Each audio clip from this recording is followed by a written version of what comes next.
look at 2020, what will be a winning message and who will be a winning candidate on the Republican side in 2020?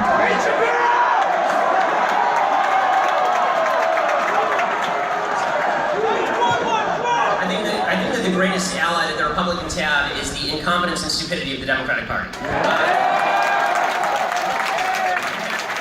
have a feeling that Cenk actually may agree with me on this. The 2016 election, Donald Trump became President of the United States, right? Hillary Clinton was the worst candidate in the history of mankind. I agree. I wish she was. I agree. You know, the Republican message I never thought was a particularly losing message. I just think that what we have right now is such a polarized politics that it's going to be very difficult for anybody to pass anything in this climate. I also think that what we have almost a reactionary feel on both sides. Like what I like about this today is that we're actually talking about ideas, which is actually pretty rare in this. On the left, there's this retreat to intersectionality as an identity politics. This idea that if we can cobble together a group of people who are feeling victimized by American society, you know, we have black people, we have Hispanic people, we have women, we have gays, and lesbians, and transgenders, and they all feel really bad about how American politics is going. And if we push that notion, we can create a coalition. There'll be a brand new coalition never before seen in American politics, and that requires a woman to run, or that requires a black woman to run, or that requires a minority to run. If we do that, what you're going to see from, and I think in an equally nasty way, from the right is a response that says, okay, well, if you're going to do identity politics, you will see some white identity politics from the right, which I think is really negative.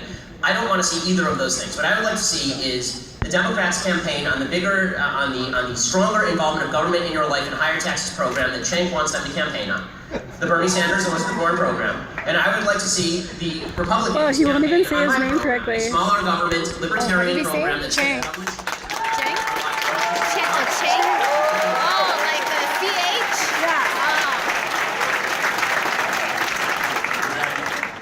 What will be a winning message and who will be a winning candidate for Democrats in 2020? Newsom. So, Newsom. Wouldn't it be weird if this ended up being the stage? Okay, so, look, Ben, you said earlier that you didn't set up the big government, small government paradigm, but you just said you want them to run on a small government platform. So, again, small government doesn't make any sense. So let's break it down. You asked me about a particular issue, so I'll give you one. So you were in favor of the Iraq War, that cost us at least $1.5 trillion. Then people turn around and say to Bernie Sanders, well, I mean, college for your kids are middle class, that's unaffordable. That's way too much money. You can't do that. That costs $75 billion a year. First of all, college for your kids, you know what that's called? That's called an American dream.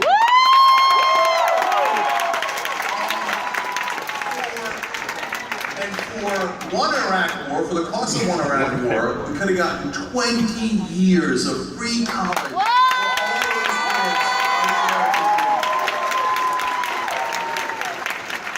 So, it isn't about big government or small government, it's about what do we do with the money. So that $1.5 trillion could have gone to us, could have gone to the middle class, could have gone to a better economy. Because when you go to college, you come out, you start businesses, you engage in this market, and you make things better and you employ people. We could have used that for us, instead we wasted it in Iraq. And by the way, I believe, Ben, you want to get tough on Iran, you want to rip up the deal, etc. If you thought the Iraq war was a waste of blood and treasure, wait till you get a load of what happens in Iran. So we're not going to make that mistake again. We're not going to make that mistake again. So what would I want? This idea of the identity, that Democrats are not identity politics, and some of them do. But let's not forget that Republicans do the same and worse. Who was the one who came up with the Southern strategy? Yeah, Nixon. That was the Republican Party. And the Southern strategy was, let's go get racist white voters in the South.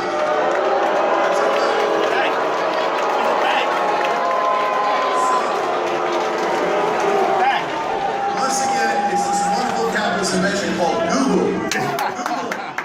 So, two Republican chairmen have said, yes, we did do that strategy, and we apologize. So that's a fact.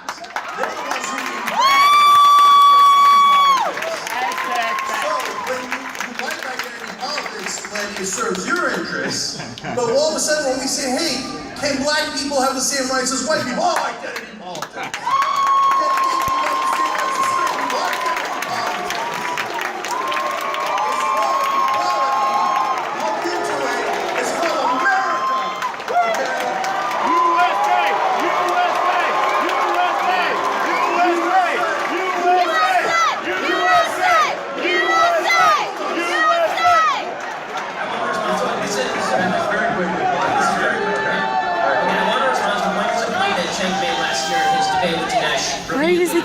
him, Cenk. I know. That's so rude.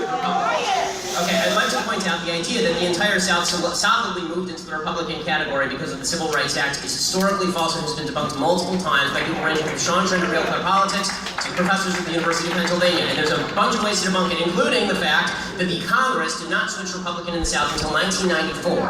Okay, it took 30 years for the racists to realize what was going on.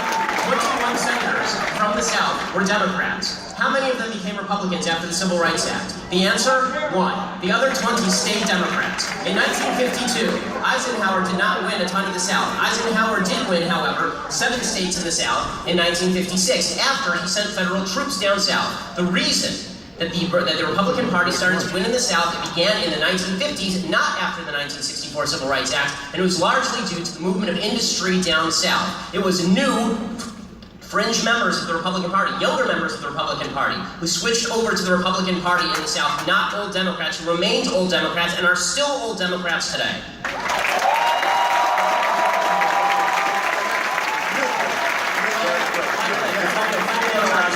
Jimmy Carter launched his 1980 campaign at the headquarters, that town in Alabama that was the headquarters for the KKK. So to pretend that it was only Republicans playing that illegal race strategy is just a lie. Okay.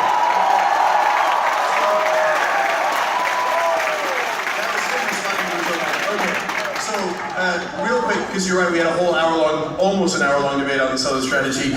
You guys always cherry pick certain windows of time. I mean, this very narrow window of time. Hold on. He keeps interrupting. Ben, if you're so right, why did 2 heads of the RNC come out and say, yes, we did the Southern strategy, and we apologize? Why did Pat McCartney see everything on MSNBC? Yes, we did the Southern strategy. Yes, we got whites to vote for us in the South. And we had a good run, okay? It wasn't me saying it, was Republican leaders and Buchanan who did it at the Nixon campaign, admitting that was exactly the strategy. There were some members of the Republican Strategy Council who were doing evil things. That doesn't mean all the people who voted for the Republicans were voting for them because of those things. And to impute that motive to tens of millions of people down south is to ignore not only every Republican opinion, but also to correct this. All right, I'm going to cut right in here. So, first of all, I think we figured out who this crowd wants to run for president in 2020.